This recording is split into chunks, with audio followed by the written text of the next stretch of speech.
Bonjour et bienvenue à notre webinaire Diagnostic numérique, une nécessité pour réussir son déconfinement.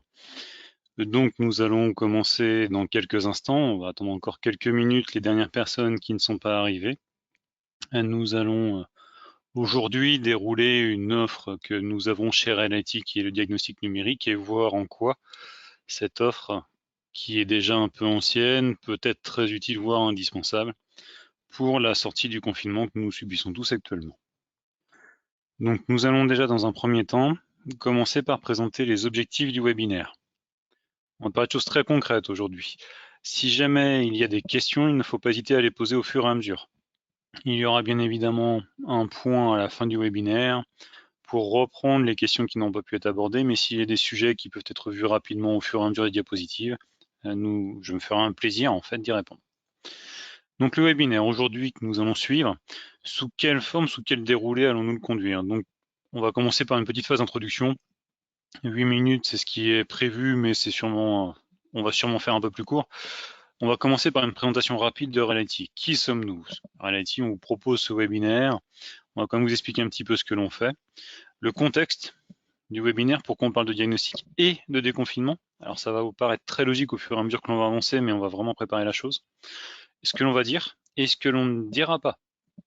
Il y a des attentes qui peuvent être parmi les personnes qui suivent ce webinaire auxquelles on ne pourra pas répondre parce qu'une heure c'est très court et croyez-moi je parle énormément, une heure pour moi c'est vraiment très très court. Donc on va faire le point sur ces aspects-là. Ensuite nous verrons ce qu'est le diagnostic. Alors dans un premier temps on va aborder le diagnostic sous le point de vue de notre offre standard de diagnostic de maturité numérique, notre démarche, comment ça se passe, l'offre globale. Et l'essentiel du webinaire va porter sur l'intérêt de prévoir. Donc vraiment, pourquoi envisager un diagnostic pour un déconfinement, la gestion des risques et des coûts. Ça sont vraiment des points qui sont essentiels. Les pistes de réflexion également associées au diagnostic. Alors il y a beaucoup de choses que l'on va aborder en plus de ces points au fur et à mesure. Et on a prévu donc 10 minutes en fin de créneau. Peut-être qu'on ne durera pas jusqu'à 14 heures, tout dépendra du volume de questions que vous pourrez émettre pendant le webinaire pour aborder les différentes questions que vous pouvez avoir et tenter une synthèse de ce webinaire. Donc nous allons dans un premier temps commencer par présenter REL-IT. Donc qui sommes-nous? Alors, nous sommes un cabinet d'assistance à maîtrise d'ouvrage, c'est-à-dire que nous sommes spécialisés en AMOA. L'assistance à maîtrise d'ouvrage, c'est toute la partie accompagnement des commanditaires, des donneurs d'ordre, des clients. Nous ne travaillons que pour des entreprises et des professionnels. Et nous intervenons dans le domaine de l'assistance à maîtrise d'ouvrage sur des prestations très spécifiques qui sont la formalisation du besoin, la conduite de consultation, donc d'appel d'offres, de consultation sur le marché privé, tout ce qui va être aide à la sélection ou à la contractualisation avec des prestataires, et tout ce qui est pilotage de projet. Et bien évidemment sur tous les domaines spécifiques de l'IT, du numérique, de tout ce qui va tourner autour de l'informatique. Et nous avons une expertise très particulière en tant qu'AMOA qui est la digitalisation de la formation. Donc toute cette partie-là, nous conduisons à la fois sur les domaines IT et sur les domaines, ce qu'on appelle l'ingénierie pédagogique ou la digitalisation de la formation. Donc voilà ce que nous faisons chez Rel IT et ce que nous ne faisons pas, qui n'est évidemment bien pas indiqué sur la diapositive, c'est que nous ne vendons pas de produits, nous ne vendons pas de logiciels, nous ne vendons pas de licences, nous n'intervenons pas en tant que maîtrise d'œuvre, c'est-à-dire que nous ne faisons pas de développement informatique, nous ne faisons pas d'installation de matériel. On est véritablement sur l'amont des projets informatiques, sur la contribution au cadrage, au périmétrage des différents projets et à la bonne compréhension des besoins des métiers par l'informatique et de l'informatique par les métiers. Le webinaire aujourd'hui, de quoi allons-nous parler? D'un diagnostic numérique. Quel lien avec le confinement? Tout simplement, l'offre de diagnostic que nous proposons chez REL-IT, c'est un diagnostic de la maturité numérique sur le matériel, sur les usages, sur les compétences associées à tout cela. Et le confinement aujourd'hui, je pense que nous allons pouvoir, on va pas refaire tout un bilan à chaud du confinement, mais je pense que nous le vivons tous d'une manière un petit peu parfois difficile, complexe en tous les cas à mettre en œuvre, puisqu'il faut l'avouer, le travail forcé à distance, ça n'est pas du télétravail. On parle énormément de télétravail aujourd'hui pour la plupart des travailleurs et des collaborateurs en France, ce n'est pas du télétravail. On a été forcé de rester chez nous, on a une organisation qui n'est pas tout à fait celle du télétravail, d'autant plus que pour la plupart des parents, avoir les enfants en parallèle et leur faire l'école tout en essayant de travailler dans un fonctionnement quasi normal d'organisations qui ne sont pas faites pour le télétravail, c'est très complexe, voire très compliqué. Le PCI, PCA, PR1 sont des notions qu'on va aborder plus en détail dans la suite sur la gestion du risque. Vous allez voir, ce sont des notions qui vont ressortir en fait de toute la partie diagnostic que moi j'ai eu l'occasion de mettre en œuvre il y a déjà une vingtaine d'années dans certains secteurs d'activité qui anticipent les risques et qui sont très très peu présents dans la majorité des entreprises et qui aujourd'hui posent un vrai problème par leur absence. Et donc, le dernier point que l'on va aborder dans ce webinaire, c'est l'anticipation, la nécessité d'anticiper les choses, puisqu'en anticipant les choses, on économise en fait l'effet d'impact que ces événements que ce qu'on connaît aujourd'hui peuvent avoir sur une activité ou sur les personnes. Pour finir sur l'introduction de ce webinaire, de quoi allons-nous parler? Alors, on va sortir de chez nous. Ça, c'est très clair, on le sait. On va sortir, on va finir par retrouver la nature, les oiseaux qui chantent, nos bureaux et notre machine à café. Par contre, de manière très objective également, on ne sait pas quand et on ne sait pas comment, ni à quel prix. On ne sait pas si ça va être... Théoriquement, c'est dans un mois, ça peut être dans un mois et demi, ça peut être de manière très séquencée, régionalisée, en fonction des critères d'âge, en fonction des critères de santé, en fonction des types d'activités. Donc, on ne sait pas, on ne peut pas dire aujourd'hui, le 30 mai, vous êtes tous à votre bureau et voilà ce qu'il faut que vous fassiez. Donc, on va aborder le sujet sur ce webinaire du déconfinement sur une vision de moyen terme. Le moyen terme, c'est à 3 mois. C'est vraiment de se dire, que ce soit en mai, en juin, en juillet ou en août, voilà ce qu'il est bon de faire, voilà ce qu'il faut anticiper, voilà comment on peut faciliter le retour à une activité, et je vais utiliser les gros guillemets, normale. Donc le sujet, c'est véritablement l'investissement pour éviter de nouveaux problèmes. Les problèmes, aujourd'hui, on les rencontre. Idéalement, il faut soit les éviter, soit déjà avoir une réponse. Donc on va réellement parler de ce sujet de l'investissement face aux difficultés. Et au final, tout ça va amener à une réflexion qu'on n'aboutira pas aujourd'hui, mais que j'aimerais, si ça se produit, le webinaire en remporter ses fruits, c'est susciter chez un peu tout le monde, chez vous tous, une réflexion autour de ce que peut être une nouvelle forme de travail, d'anticipation et de réalisation du travail avec les outils numériques. Et donc, c'est bien ce que j'ai marqué en dernier point, on ne peut pas aujourd'hui, et je ne veux pas traiter de l'immédiateté, c'est-à-dire ne pas apporter de réponse à des problématiques que les uns ou les autres peuvent rencontrer aujourd'hui. Quelqu'un qui n'a pas la possibilité de former des élèves ou des stagiaires parce qu'il n'a pas un outil type e-learning, non, je ne vais pas lui donner un outil aujourd'hui parce qu'il y a trop de choses à anticiper pour pouvoir l'utiliser correctement. Et donc tout ce qui est sujet de l'immédiateté, c'est trop tard. Donc on ne peut pas aujourd'hui faire autre chose qu'un constat sur l'immédiateté et anticiper ce qui peut être fait par la suite. Voilà pour la partie introduction de ce webinaire. Donc nous allons maintenant évoquer ce qu'est la démarche d'un diagnostic. Alors chez nous, le diagnostic, notre offre de diagnostic, ça s'appelle un jour un diagnostic numérique. Alors, comment ça se passe? Nous, chez Reality, on propose des prestations forfaitaires, le plus souvent des prestations d'une vingtaine de jours minimum, jusqu'à plusieurs centaines en fonction des volumes de projets. Nous n'avons que des chefs de projet expérimentés et on s'est rendu compte qu'il manquait très souvent dans les entreprises juste un point de vue, un constat, une photographie de l'état de l'art, des fonctions support, du matériel, des compétences, de l'usage, de tout ce qui tourne autour du numérique. Et donc, on a construit une offre, c'est juste une journée. On vient juste une journée. On n'occupe qu'une journée d'un chef de projet, un peu plus, mais pour vous, ça ne prend qu'une journée, pour pouvoir faire ce constat. Et on a cherché à le faire de la manière la plus simple possible, c'est-à-dire qu'un client aujourd'hui, il valide un bon de commande. Il nous passe un coup de fil, on lui fait un devis, les devis sont très standardisés, c'est une offre standard, c'est un forfait. Le client valide un bon de commande. On a un chef de projet qui va tout simplement prendre rendez-vous avec ce client, qui va dire voilà, moi je viens tel jour, le 12 mai, je suis chez vous, prévoyez le café, j'amène les croissants et il me faut telle et telle personne.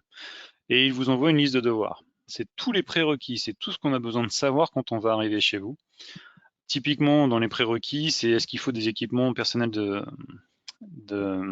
les EPI, les équipements de protection individuelle, pardon, et pas personnels. Tout ce qui va être sécurité d'accès au site, tout ce qui peut être demande d'accès à faire sur certains sites, tout ce qui peut être précaution, par exemple les sites pétrochimiques, venir sans téléphone, désactiver le Wi-Fi, éviter les montres connectées, de se garer en marche arrière sur les parkings pour les sites Céveso, etc.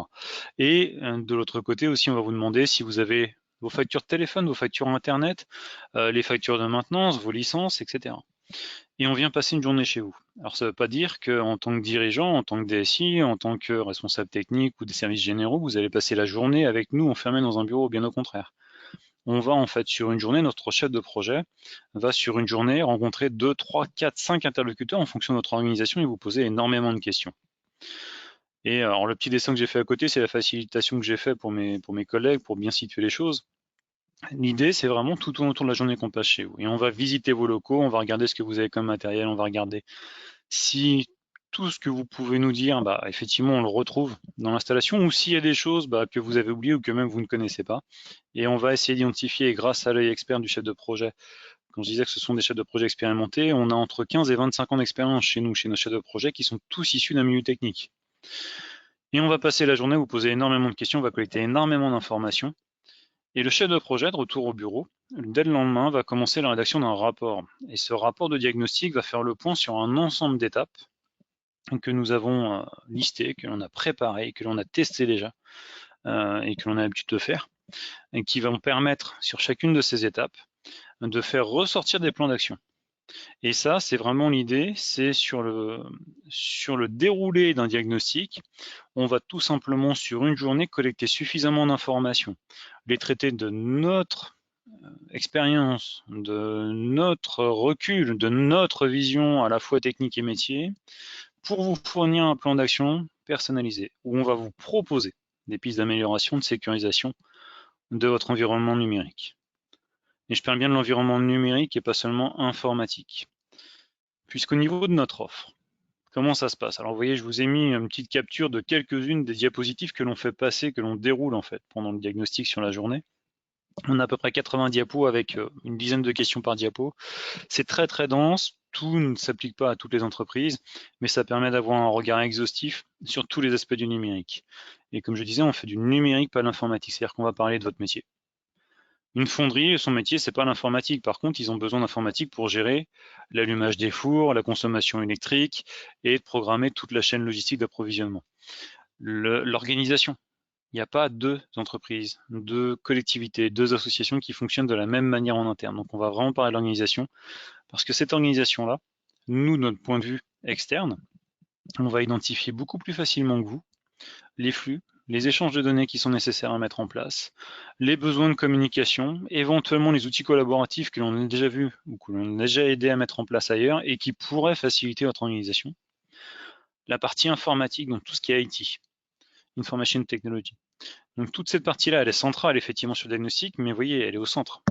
Elle ne fait pas l'intégralité du diagnostic. On a bien parlé du métier, de l'organisation, on parle de l'informatique. Mais on va parler de l'humain, on va parler aussi des perspectives. C'est-à-dire que l'humain, c'est tout simplement quelles sont vos compétences, comment vous organisez vos services numériques, comment est-ce qu'on peut les joindre. Est-ce que tout le monde est bien au courant de ce qu'il est censé faire avec l'outil? Est-ce que ça les aide vraiment ou est-ce que ça peut poser des problèmes à certains? Et les perspectives, c'est tout simplement les perspectives hors numérique qui peuvent avoir un impact sur votre environnement numérique ou sur lequel l'environnement numérique peut avoir un impact. Si vous souhaitez installer un nouveau site, par exemple, une nouvelle entreprise, un nouveau siège, n'importe quoi, un nouvel établissement en Amérique du Sud ou en Australie, croyez-moi, en termes de connexion pour l'accès aux plaques continentales via Internet ou en téléphonie, ça va vous poser énormément de problématiques techniques à résoudre, il vaut mieux les anticiper.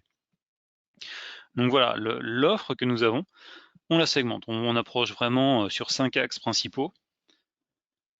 Et on va, à partir de tout ça, poser un maximum de questions, collecter un maximum d'informations pour avoir un point de départ. C'est-à-dire qu'on va vous fournir des éléments factuels pour le plan d'action. On va vous dire, voilà, votre téléphonie aujourd'hui, vous avez un PABX, donc un boîtier connecté à votre tête France Télécom.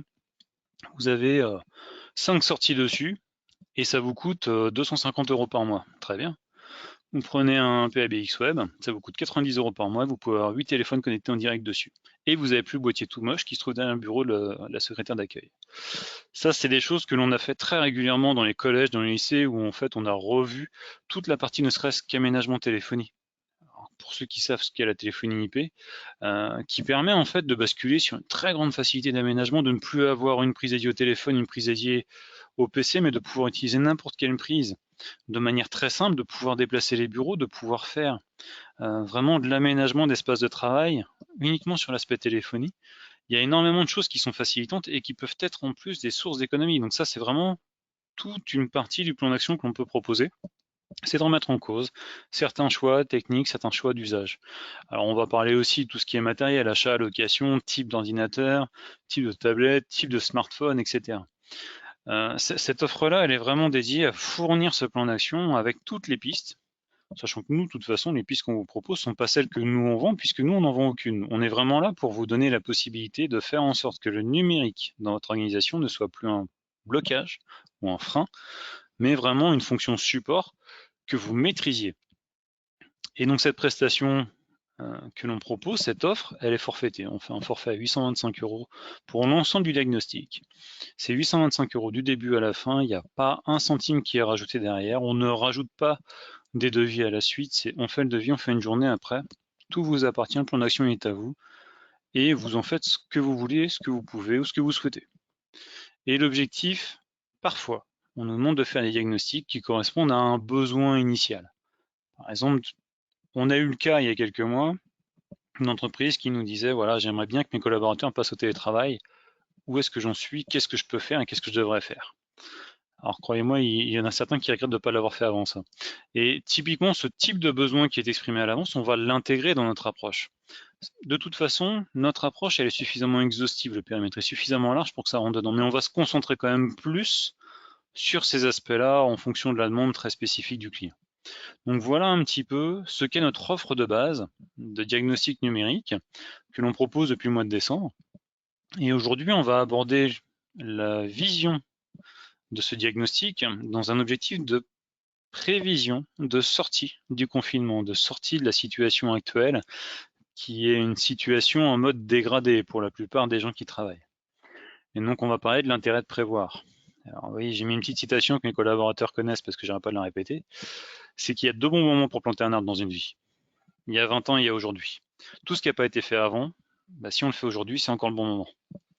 Et donc la prévision, c'est vraiment quelque chose qui est à faire maintenant. Pourquoi le faire maintenant? Parce que vous auriez dû le faire avant, tout simplement.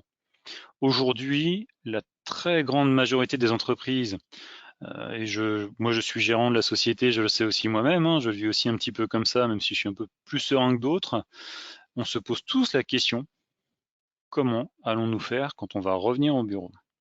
Sauf qu'il y en a qui se posent la question en se disant, voilà, je ne citerai pas le nom de ce client, mais 1500 personnes qui sont à distance, 2 qui ont accès aux outils de télétravail et qui doivent les mettre en place pour les 1498 autres depuis 3 semaines. Et là, il faut qu'ils tiennent 4 semaines de plus et il faut que ça fonctionne très vite. Et on ne peut pas former les gens à distance parce qu'on n'a plus les organismes de formation qui ne savent travailler qu'en présentiel. Et là, c'est 2 mois de perte sèche d'activité. Donc c'est vraiment de la perte, c'est vraiment une difficulté. Et quand il va falloir remobiliser toutes ces personnes au retour, ça va être très compliqué. Il va y avoir une inertie au redémarrage qui peut être très importante. Et comme je le disais, cette anticipation du risque d'arrêt de l'activité, du risque de non-conformité ou de non-disponibilité des outils, certains secteurs de l'économie aujourd'hui le gèrent très très bien depuis des années et on a des retours d'expérience énormes en termes de volume, en termes qualitatifs, sur ce qu'on appelle les PRI-PCA, donc les plans de reprise et les plans de continuité d'activité. Donc là, c'est véritablement le plan de secours. Il se passe un incident dans le bâtiment principal de votre entreprise, il y a une inondation. Ok, vous avez quelle procédure pour pouvoir recommencer à travailler dans le bâtiment qui est juste à côté? Quelle procédure vos services informatiques doivent-ils suivre? Votre prestataire de téléphonie doit-il suivre? Vos fournisseurs? C'est quoi la procédure? C'est quoi le plan de continuité d'activité? Et ça, moi je l'ai mis en place chez Groupama en 2003. plan de continuité d'activité au siège social de Groupama, c'est un petit classeur qui était fourni à chaque nouveau collaborateur à son arrivée.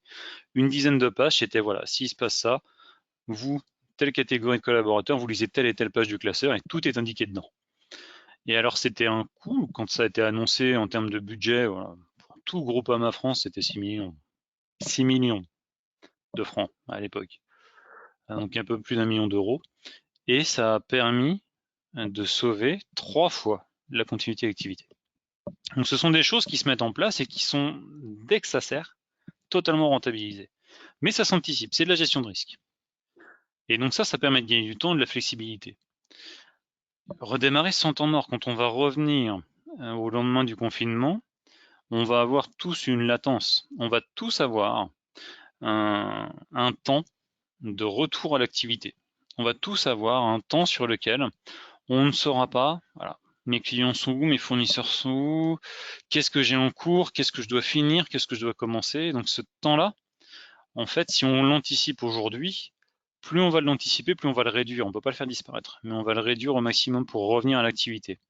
On va aussi pouvoir intégrer très rapidement une nouvelle organisation parce qu'en faisant ce diagnostic, même pendant le confinement, il est tout à fait réalisable, hein, je ne l'ai pas évoqué tout à l'heure, mais on peut le réaliser complètement à distance.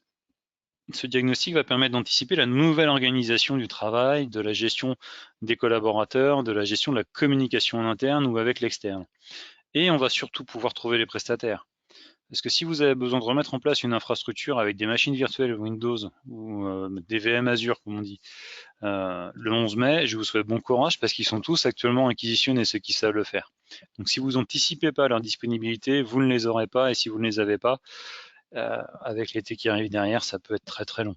Et ça va surtout être très frustrant et vous serez toujours, malgré le retour du confinement, dans une période de blocage de votre activité. Et pourquoi prévoir? Tout simplement pour gérer. C'est la connaissance qui vous permet de prévoir. Et tout ce que vous venez de subir, on ne sait pas. On ne sait pas aujourd'hui s'il y aura une deuxième vague, une troisième vague, s'il y aura une vague 2021-2022 sur un nouveau problème sanitaire. Aujourd'hui, il y a un consensus scientifique pour dire les risques sanitaires liés au virus émergent peuvent être plus fréquents. Est-ce que ça va être tous les 5 ans, 10 ans, 15 ans ou tous les 6 mois? On ne sait pas. Et quand on ne sait pas, eh bien, on essaie d'anticiper un maximum de choses et on essaie de se mettre en place tous les outils pour pouvoir anticiper. Et donc, les outils pour pouvoir anticiper, eh bien, ça fait partie, je le disais tout à l'heure, c'est la gestion des risques. Un risque, quand on l'identifie, c'est qu'est-ce qui se passe si demain il y a une inondation? Qu'est-ce qui se passe si on a une coupure d'alimentation électrique? Qu'est-ce qui se passe si Internet, la fibre est coupée sur l'autoroute parce qu'une pelleteuse a donné un coup de trop? Tout ça, en fait, c'est un ensemble de risques. Par exemple, si je ne fais que de l'export, si les frontières sont fermées demain, qu'est-ce qui se passe? Tout ça, ça fait partie de la gestion des risques que l'on doit identifier. On identifie les risques. Ils ont tous un coût. Donc certains risques ont un coût qui est tellement faible qu'on va même pas se préoccuper de les couvrir. D'autres, par contre, peuvent mettre à mal l'intégralité du chiffre d'affaires et cela, il faut les anticiper. Et donc, on va parler de plan de reprise ou de plan de continuité. Et donc, ça se programme tout simplement en listant les risques. Et pour chaque risque, il faut mettre en face un programme. Et il faut les assimiler, ces plans. Il ne suffit pas juste de les écrire. Comme le plan blanc de l'hôpital aujourd'hui qui est mis en œuvre pour la gestion de la crise sanitaire, le plan blanc à l'hôpital, ça existe depuis 30 ans. Mais ce plan blanc, qui a été remis au goût du jour avec la grippe H1N1 il y a une quinzaine d'années, aujourd'hui, il est assimilé par tout le monde parce que tous les 6 mois, il y a des tests. Parce que tous les 6 mois, il y a de la mise en œuvre, il y a des départements qui font des préparations à échelle grandeur nature pour le démarrage, le redémarrage de ces plans-là. Et ça, ce sont des choses qu'il faut prévoir, c'est mettre en place des plans de reprise, de gestion des risques, et les faire vivre à vos collaborateurs. C'est essentiel. Et plus vous anticiperez ces étapes-là, plus quand vous retournez travailler, ce sera facile de le faire accepter par vos collaborateurs, et plus ce sera simple de prévoir la prochaine crise, le prochain confinement qui peut se refaire, peut-être même dès la rentrée. Personne ne peut savoir. Et là, on est vraiment dans le risque puisqu'on est dans l'inconnu. Il y a une notion de risque qui est énorme, que les gens ne voient pas, parce qu'ils n'ont pas l'habitude de cette appellation. C'est un terme qui est assez connu des informaticiens, très peu des métiers, voire même des directions, c'est la dette technique. La dette technique, c'est quoi? C'est tout simplement ce que vous coûte un matériel ou un logiciel obsolète. Un logiciel obsolète, c'est par exemple un outil de gestion de la formation présentielle pour un organisme de formation. Vous le faites sous Access. Très bien, c'est facile à faire, ça va vite, ça peut être joli. Dans 5 ans, votre outil, vous allez encore vous en servir parce que vous n'aurez pas pris le temps de le remettre à jour, sauf qu'Access, la version 64 n'existera peut-être plus et ça tournera plus sur votre ordinateur. La dette technique, on la voit aussi très souvent dans les usines et dans l'industrie. Des vieilles machines-outils qui fonctionnent avec des PC sous Windows 3.11 ou Windows 95, pour lesquels il faut trouver des pièces de rechange, il faut trouver des compétences très spécifiques. Et tant que vous tournez sur ces machines-là, vous ne pouvez pas changer la machine-outil, ou vous ne pouvez pas faire évoluer votre collaborateur sur un autre poste parce que vous avez besoin qu'il soit là. Et ça, la dette technique, ça a un coût, ça se chiffre, il y a des méthodes de chiffrage. Et croyez-moi, c'est gigantesque. On a l'habitude de dire qu'un logiciel mal développé ou pas mis à jour suffisamment régulièrement, sa dette technique par année est équivalente à son coût de développement. Ça peut venir très très vite sur des sommes qui sont gigantesques. Alors on parle de dette, on ne parle pas d'engagement financier, mais la dette, quand il faut changer quelque chose, vous la payez. Et ça peut faire très très mal. Et les formats, ils sont vraiment multiples. Je parle de logiciels, je parle d'ordinateur, la téléphonie, tout simplement. Je citerai ce client, je peux le faire parce qu'il est parti à la retraite, qui était responsable des achats au CHU de Nantes et qui équipait l'intégralité de ses collaborateurs de Windows Phone. Et qui 6 mois plus tard a appris que Windows cessait la maintenance de l'OS des Windows Phone. Voilà, 3 ans d'engagement sur les téléphones qui ne sont plus maintenus par l'éditeur. Et croyez-moi, en tant que responsable informatique, il a beaucoup souffert. Parce qu'il a fallu racheter d'autres flottes de téléphones, et ça, ce sont des centres de coûts qui sont énormes. Et ça, ce sont des choses qui peuvent s'anticiper. Si on est au courant de ce que l'on veut faire, un Windows Phone, ça peut bien servir pour certaines personnes, mais dès que vous le mettez entre les mains d'informaticiens, c'est mort. Si vous le mettez entre les mains de responsables RH qui ont besoin d'applications spécifiques, c'est pareil, ça ne fonctionne pas non plus. Donc cette dette technique-là, c'est vraiment un coût qu'il faut savoir gérer et il ne faut surtout pas avoir peur de la regarder. Plus on sera au fait, d'une manière précise, de sa dette technique et de son coût, et plus c'est simple de la gérer. Et pour gérer, on prévoit. Et prévoir, c'est savoir. Et c'est bien ce que je dis, c'est que plus on saura précisément les choses, plus on les prévoira, plus on les gérera et plus on gérera les risques. Et un risque, ça se couvre. C'est une notion financière. Je suis désolé d'aborder le sujet de cet angle-là, mais c'est vraiment le domaine sur lequel c'est le mieux maîtrisé. Un risque, ça a un coût. Si demain, mon risque principal, c'est parce que je roule au super samplon 95, que le samplon 95 avec éthanol, ma voiture ne soit plus compatible, je sais combien ça va me coûter. C'est le prix d'une nouvelle voiture qui roule au super avec éthanol. Et ça, ce prix-là, est-ce que je suis prêt à le payer tout de suite ou est-ce que je suis prêt à attendre 10 ans pour le payer? Et en fait, la couverture du risque, c'est de dire je vais mettre de l'argent de côté pour pouvoir acheter une nouvelle voiture. Ou alors, je vais tout de suite prendre une voiture en location ou à l'achat et je vais revendre mon ancienne voiture ou faire une offre de reprise. Et ce que je vais gagner ou perdre, si c'est moins important que le prix d'une nouvelle voiture dans 5 ans, le risque est couvert. Donc c'est un vrai ratio, c'est un risque, c'est un coût. Et est-ce que la couverture, est-ce que l'anticipation, est-ce que la suppression de ce risque coûte plus cher ou moins cher que le coût du risque? C'est tout le principe de la cybersécurité.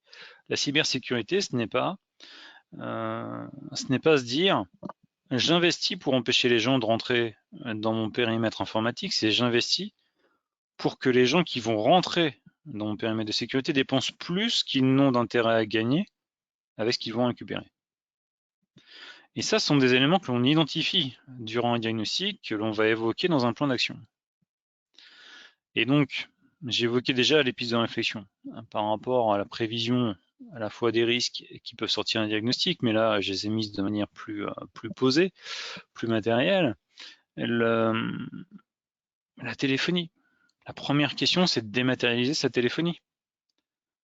Et dans la téléphonie, je vais même parler d'un sujet qu'en général, on évite d'aborder parce que c'est trop technique et on l'anticipe mal, mais si votre site, si votre établissement, votre siège social ou une agence n'a pas assez de débit Internet pour utiliser les applications métiers, est-ce que vous allez attendre la fibre? Peut-être, peut-être pas. Parce que la téléphonie, quand on parle de téléphonie fixe et de téléphonie mobile. Et la téléphonie mobile, aujourd'hui, on a des solutions. On a des solutions de type 4G. On a un membre du groupe LPDN dans SNI qui propose de ce type d'activité, qui est en fait d'installer des antennes 4G sur les entreprises et de raccorder de la 4G au réseau interne de l'entreprise qui permet de faire passer des débits parfois de 5 mégas à 100 mégas. Et ça, c'est un vrai sujet d'équipement de téléphonie que l'on n'anticipe pas quand on est dans une activité parce qu'on est sur un aspect très technique, très numérique et qu'on ne connaît pas forcément. Nous, on le croise assez souvent pour pouvoir le faire ressortir dans des plans d'action, de pouvoir dire, voilà, il y a des solutions pour améliorer des accès, parce que l'accès à Internet, ça fait partie aussi des choses que l'on va creuser. La dématérialisation de la téléphonie, j'en ai parlé très rapidement tout à l'heure, mais un PABX, alors le terme est un peu barbare, c'est le boîtier que l'on met en fait sur la prise France Télécom, ou Orange aujourd'hui, qui arrive dans un bâtiment. Et ce boîtier-là limite le nombre de connexions simultanées que vous pouvez avoir, le nombre de numéros de téléphone que vous pouvez avoir. Et vous n'allez pas l'acheter, vous allez le louer. Et cette location-là, aujourd'hui, vous allez de toute façon la payer plus cher que si vous louiez un espace sur Internet, un fournisseur d'accès, sur lequel vous pourriez gérer directement combien il vous faut de lignes, combien de simultanés, quel numéro de téléphone vous prenez. Et ça, le sujet est très simple aujourd'hui. En termes de diagnostic, je peux le faire en 2 minutes. C'est très simple. Aujourd'hui, pour toutes les personnes qui sont obligées de travailler à domicile, combien on fait rediriger le numéro de téléphone d'appel de leur standard vers leur numéro de portable? Ça, si vous êtes en dématérialisé sur la téléphonie, vous le faites en 2 minutes. C'est le temps que ça m'a pris. Si vous êtes en physique, ça va dépendre de votre opérateur. Sauf que les opérateurs aujourd'hui, comme ils sont réquisitionnés pour le maintien des activités télécom, si vous avez de la chance et un bon conseiller clientèle, il vous l'a fait. Si vous n'avez pas de chance, si vous êtes passé à travers les mailles du filet, vous êtes toujours obligé d'aller relever vos messages à votre bureau régulièrement. Donc ça, ce sont des vrais sujets à la téléphonie, puisqu'aujourd'hui on parle de pseudo-télétravail, plutôt travail forcé à distance pour les collaborateurs. Est-ce qu'ils sont tous équipés smartphone? Est-ce que vous utilisez un téléphone personnel ou est-ce que vous leur avez fourni un téléphone personnel?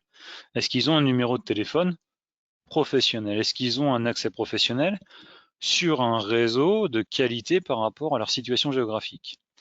Chez RelIT, on équipe tout le monde sur du réseau Orange. Pour la téléphonie mobile, c'est pas le moins cher, par contre, c'est la meilleure couverture sur la zone d'Anceny. Et la meilleure couverture aussi, tout simplement pour les TGV quand on est en déplacement. On a des solutions qui sont moins chères, mais par contre, dont la couverture est moins bonne par rapport aux zones où on peut intervenir. Et ça, c'est un vrai sujet à se poser, parce qu'on a des personnes qui vont avoir une très très bonne couverture à titre perso de leur 3G à domicile, mais si on fournit une solution qui n'est pas suffisamment couvrante par rapport au lieu d'habitation moyen, on ne parle pas pour chaque personne individuellement, derrière, comment est-ce qu'on peut leur demander de travailler à distance et d'être joignable à distance? De la même façon, quand on équipe quelqu'un avec un smartphone sur un forfait smartphone, il faut anticiper la donnée. Aujourd'hui, quelqu'un qui habite en pleine campagne, parce que c'est mon cas, c'est pour ça que je le dis, et qui n'a que 2 mégas de bande passante sur sa box et qui la partage avec 3 enfants, dont 2 qui sont au lycée et un qui reçoit une vingtaine de pages de cours par jour de sa prof, c'est un peu compliqué de faire ne serait-ce qu'une visio, de faire ne serait-ce qu'un appel via Teams, ne serait-ce que d'envoyer des documents par mail. Et donc, je passe énormément par la 3G justement pour pouvoir pallier à ce manque de bande passante. Ça, ce sont des vrais sujets, la téléphonie. Après, on peut parler aussi de la sécurité, où là, la sécurité, il y a un vrai levier d'aménagement de la sécurisation des données. On a beaucoup parlé de Zoom ces dernières semaines, pas assez à mon goût, puisque déjà dès le mois de décembre, on dénonçait Zoom en fait en utilisation dans certains grands groupes français, parce qu'on avait constaté des failles de sécurité en temps réel sur certaines réunions. L'utilisation des données personnelles aujourd'hui, c'est le plus gros problème qui se pose avec le confinement. On ne le voit pas là à l'heure actuelle, à part les 500 000 comptes qui ont été piratés et revendus, même donnés gratuitement sur Zoom pour pas mal de gens. Si vous avez des enfants qui font des visioconférences avec leurs enseignants au lycée, certains utilisent Zoom et parfois on voit popper dans les partages d'écran des vidéos qui ne sont pas très souhaitables sur des partages de cours. Bref, tous ces outils-là sont non conformes par rapport au règlement général de la protection des données. Très clairement, Aujourd'hui, il n'y en a qu'un seul qui est préconisé par la NSSI. Je ne vais pas le citer, vous pouvez le trouver facilement sur Internet. Nous, on utilise aujourd'hui GoToWebinar, qui est quand même un outil qui est compliant avec la RGPD au moins à 80%, donc on est quand même assez couvert en termes de sécurisation des données. Il y a énormément de choses qui sont sécurisées. Et pour l'exemple, GoToWebinar qu'on utilise aujourd'hui, ça coûte 17 € par mois, hein, pour 250 personnes. Donc c'est vraiment pas un coût énorme. Et ce sont des choses qui protègent très facilement. Et cette protection des données, le RGPD, c'est un moyen simple, je dirais presque mnémotechnique, pour s'assurer que ce que l'on met en place, ça protège bien les données. J'ai mis un petit point sur mieux vaut payer des outils et leurs garanties. Pourquoi je mets ça là? Je reparle de Zoom, gratuit, mais aucune protection. GoToMeeting que je paye et qui protège un minimum les données. On a vu fleurir sur LinkedIn, et moi ça m'a fait hurler à plusieurs reprises, des partages d'outils gratuits, des sites qui recensent 100, 150, 200, 250 outils de continuité pédagogique, de travail collaboratif, mis à disposition gratuitement pendant 3 mois pour pallier au confinement et permettre le travail forcé à distance pour la plupart des entreprises. C'est très bien. Quand c'est gratuit, c'est vous le produit. Et le point que vous allez tous croiser à un moment, c'est que si vous avez utilisé des outils gratuits, vous vous êtes forcément inscrit pour l'utiliser. Attendez-vous à recevoir des appels des commerciaux. Vous allez crouler sous la prospection commerciale. Un outil qui est mis à disposition gratuitement, c'est un outil de prospection, c'est pas un outil qui est là pour vous aider, c'est un outil qui est là pour aider son éditeur pour trouver de nouveaux clients. Et surtout, vous utilisez des outils gratuits parce que vous y êtes contraint, très bien. Mais si l'outil est gratuit, le support, vous n'allez pas avoir un niveau de support suffisamment évolué par rapport aux besoins de votre activité. Et derrière, quand vous allez dire, bah ouais, mais finalement, je paye pas, oubliez le support, oubliez la récupération de tout ce que vous avez fait. Et ça, ce sont des choses qu'il faut aussi anticiper, c'est savoir si demain, on a besoin d'outillage. Très bien, on utilise quoi? Du gratuit ou du payant? Les deux ont leur avantage. Si vous utilisez du gratuit et que vous avez la compétence en interne, parfait. Si vous utilisez du payant parce que vous n'avez pas de compétences internes ou que vous attendez une garantie, très bien aussi. Et donc tout ça, ça se teste, ça se recette. Il faut faire de la veille technologique, de la veille d'usage, de savoir ce que vous pouvez utiliser, ce que vous voulez utiliser, pour le jour où vous avez besoin de le mettre en œuvre éventuellement. Ça j'y vais pas. Je vais reprendre sur ce dernier point au niveau de la sécurité, est-ce que j'ai parlé de Zoom et de l'éducation nationale tout à l'heure. Les ENT, les environnements numériques de travail, qui ont été mis en place par l'éducation nationale, j'ai rédigé le premier appel d'offres pour la région Pays de la Loire en 2003. Ça ne fonctionne pas aujourd'hui, hein. Mais c'est pas de ma faute, ça a été renouvelé plusieurs fois. Les outils qui ont été mis en place n'ont jamais été testés en conditions réelles. Jamais. On a mis en place des environnements numériques qui répondent à un cahier des charges. À aucun moment, on a sollicité un groupe pilote. À aucun moment, on a demandé aux utilisateurs, que ce soit les enseignants ou les élèves, d'utiliser à distance pendant une semaine, 15 jours, tout simplement de rester chez soi et d'utiliser l'environnement de chez soi avec une alimentation de l'enseignant, la réalisation de la part des élèves et les corrections qui pouvaient remonter en interactif, en bidirectif au niveau des échanges. Ça n'a jamais été évoqué. Faites-le. C'est typiquement le genre de choses qui doit être fait en permanence. Si vous avez des outils à mettre en place, testez-les. Ne vous dites pas, c'est bon, j'ai une licence Teams, on pourra faire du collaboratif. Non, testez le collaboratif.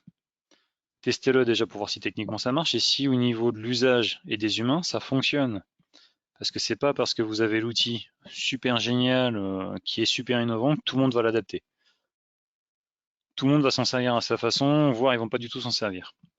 Et ça c'est vraiment un point qui ressort en retour d'expérience dans tout ce que l'on fait en accompagnement de digitalisation de la formation, dans le domaine professionnel et de l'éducation. Si l'outil est fait pour que les collaborateurs s'y adaptent, ça ne marche jamais. Si vous choisissez un outil qui correspond aux attentes des collaborateurs, ils vont tout faire pour que ça marche. Et donc il faut, et c'est vraiment le point que j'évoquais tout à l'heure sur des groupes pilotes, il faut vraiment impliquer l'humain le plus souvent possible, le plus tôt possible, et dans toutes les réflexions autour de la fonction support numérique. C'est pour ça que quand on réalise un diagnostic, on a toute une partie sur l'humain en termes de compétences. Est-ce qu'ils savent utiliser de la visioconférence? Est-ce qu'ils ont envie de le faire? Est-ce que chez eux, tout le monde est apte à le faire? Est-ce que chacun sait comment on travaille à distance? Typiquement, un télétravail, quand vous organisez du télétravail pour vos collaborateurs, ça a beau être une évidence, il faut souvent le répéter, c'est on s'installe dans un coin qui peut être isolé, on s'installe dans un coin où on capte sur son téléphone, on s'installe avec la capacité de travailler sereinement pendant 1 à 2 heures sans être dérangé, et on le fait en s'organisant avec sa vie de famille. Donc tout ça, ce sont des choses, on voit aujourd'hui au niveau du confinement, qui ont été totalement laissées de côté parce qu'on s'est précipité dès le lundi matin, en fait, à récupérer les PC, à mettre en place des VM, à mettre en place de l'infra, à mettre en place des VPN pour permettre les accès aux différentes personnes sur les serveurs de leurs entreprises. Par contre, personne n'a songé à un moment à expliquer aux collaborateurs, voilà, faites comme ça pour télétravailler, mettez-vous plutôt dans ces circonstances-là, adaptons les horaires et formons-nous. Aujourd'hui, on propose de la formation pour toutes les personnes en chômage partiel. Formation sur quel sujet? La formation aujourd'hui, elle va dépendre de ce que vous avez besoin de mettre en place. Et ce que vous avez besoin de mettre en place dépend de votre activité, de votre organisation, de ce que vous pouvez connaître des outils qui existent. Et ces outils-là, pour les connaître, il faut tout simplement exprimer un besoin. Et parfois, le besoin, en l'exprimant, on va vous identifier peut-être plutôt qu'un outil, deux qui sont très complémentaires et qui font bien le travail, ou au contraire, vous avez 3 outils aujourd'hui numériques, on vous en trouve qu'un seul qui fait tout. Et ça, ce sont des vrais sujets de réflexion. Et ces sujets de réflexion-là, si vous les menez en interne, c'est un peu comme un œuf. En fait, vous allez tourner à l'intérieur de la coquille, mais vous n'allez jamais voir ce qui existe autour de l'environnement, dans l'environnement. Nous, on est de l'extérieur. On a mis en place des outils un petit peu partout, on ne fait que ça d'ailleurs, et on fait des diagnostics sur tout type d'activité, industrielle, tertiaire, profession libérale, indépendante, multinationale, et on voit se mettre en place des outils, des usages, des fonctionnalités qui sont totalement méconnus pour 2 entreprises parfois voisines de 100 mètres. Et ça, nous, on a cet avantage en tant que tiers externe de pouvoir amener un retour d'expérience objectivé et neutre sur les différents types d'outils et les pratiques qui sont à mettre en place.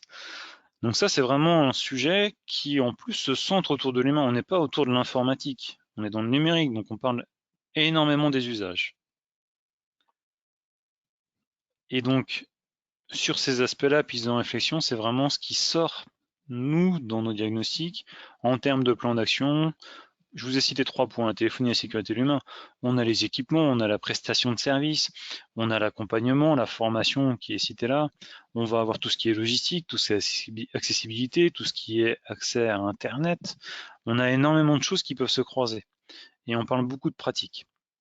Donc, je vais tenter une proposition de synthèse par rapport à l'apport d'un diagnostic numérique aujourd'hui pour une organisation qui se trouve en confinement ou dont les collaborateurs sont en confinement. Quand je parle d'organisation, je parle à la fois du privé, du public, l'associatif, l'éducation. Nous, on intervient sur tout type de public. Comme je disais, on a un forfait à moins de 1 000 € en TTC pour ce diagnostic et on peut intervenir dans le privé, dans le public, on peut intervenir pour des écoles, des collèges, des lycées, on peut intervenir sur des éléments qui peuvent être très très disparates. L'objectif, c'est vraiment de fournir un service et de rendre de la visibilité sur des outils qui sont une fonction support. Donc là, comme je le disais en tout début, au niveau des questions, j'ai pas vu passer de questions pendant le webinaire, il ne faut pas hésiter à les poser au fur et à mesure. Si vous en avez, profitez-en, on a encore un petit 15 minutes là devant nous de réserver. Le point est important, et ça je le répète très souvent, la seule question bête, c'est celle qu'on ne pose pas. Donc n'hésitez pas à poser des questions bêtes.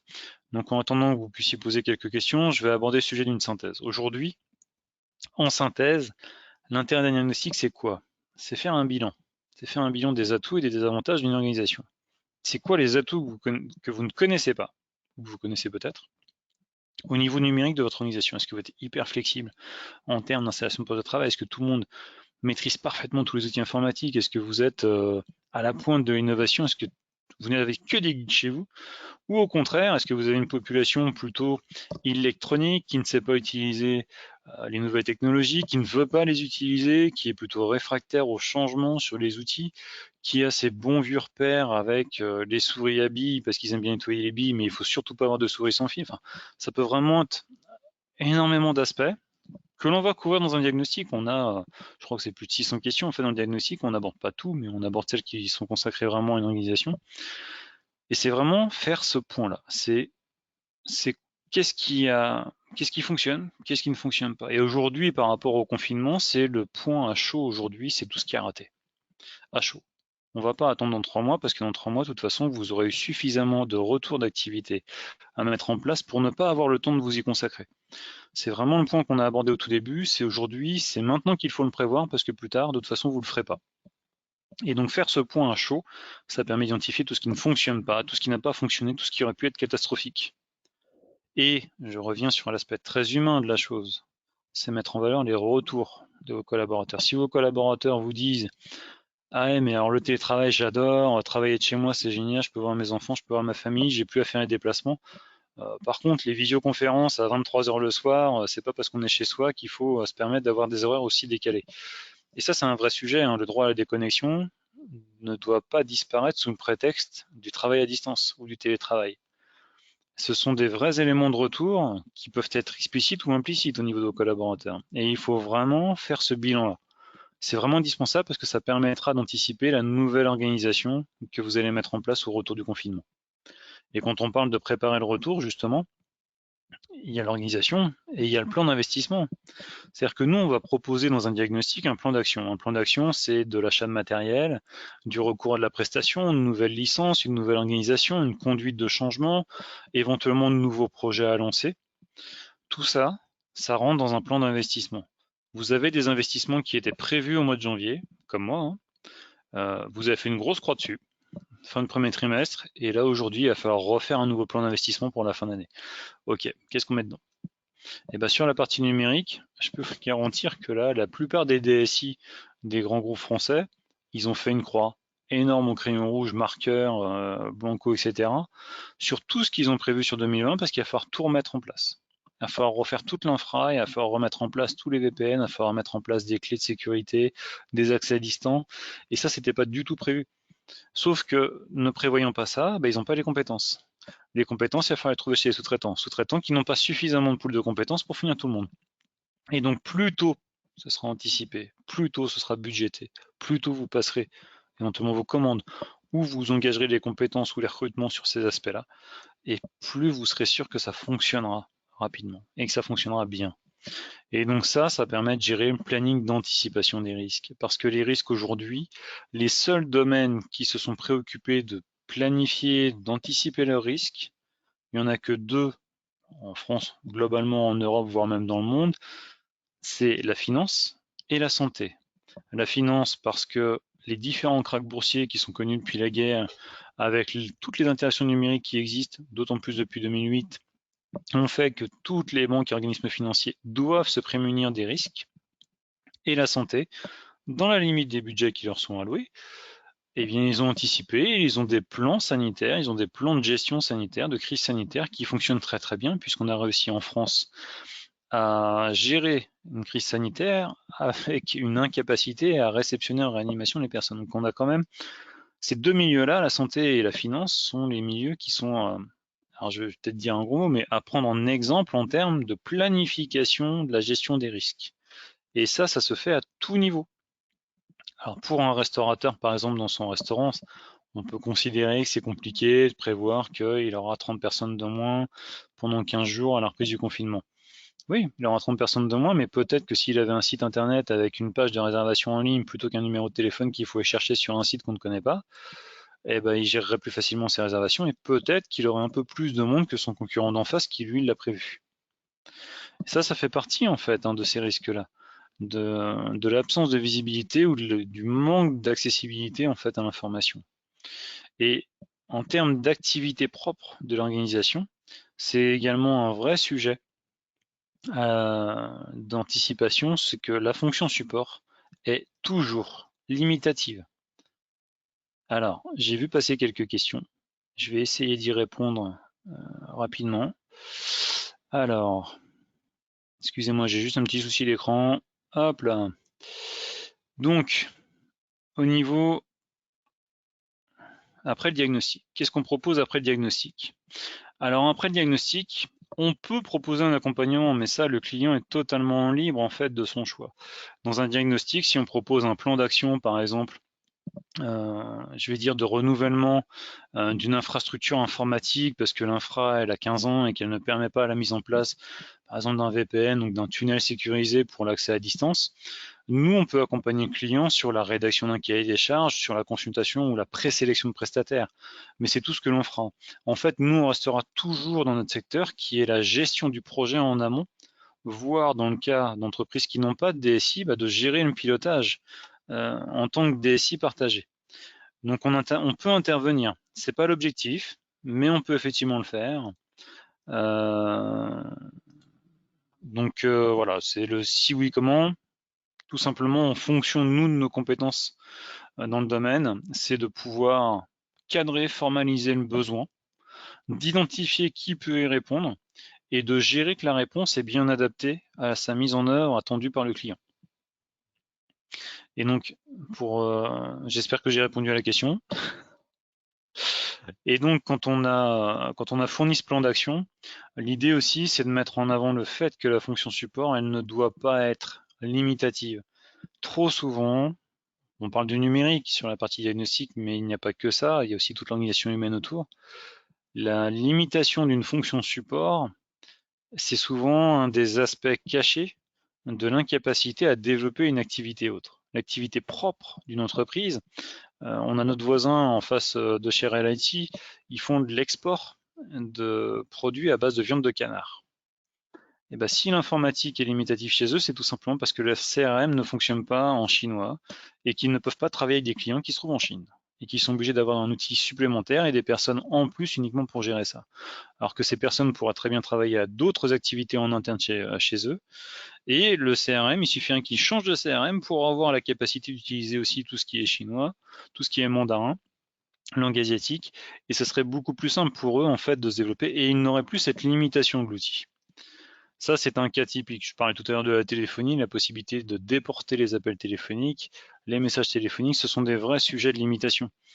Donc voilà un petit peu, en termes de synthèse, ce que je peux dire aujourd'hui, c'est qu'il y a effectivement un besoin très clair par rapport au confinement d'anticiper ce qui va se passer sur le retour, que lorsqu'on intervient sur un diagnostic, l'idée c'est vraiment de mettre en avant tous les atouts, tous les désavantages d'une organisation de manière très générale, mais toujours centrée autour du numérique, et le numérique c'est l'informatique associée à l'humain, aux usages, pour pouvoir dire voilà les différents axes, prioriser ça, le point 1, il faut seulement que vous le fassiez parce que ça vous permet d'aller vraiment de l'avant, vous allez gagner en efficacité. Le point 2, si jamais on se reproduit un confinement ou une nouvelle phase crise sanitaire, vous pourrez gérer différemment.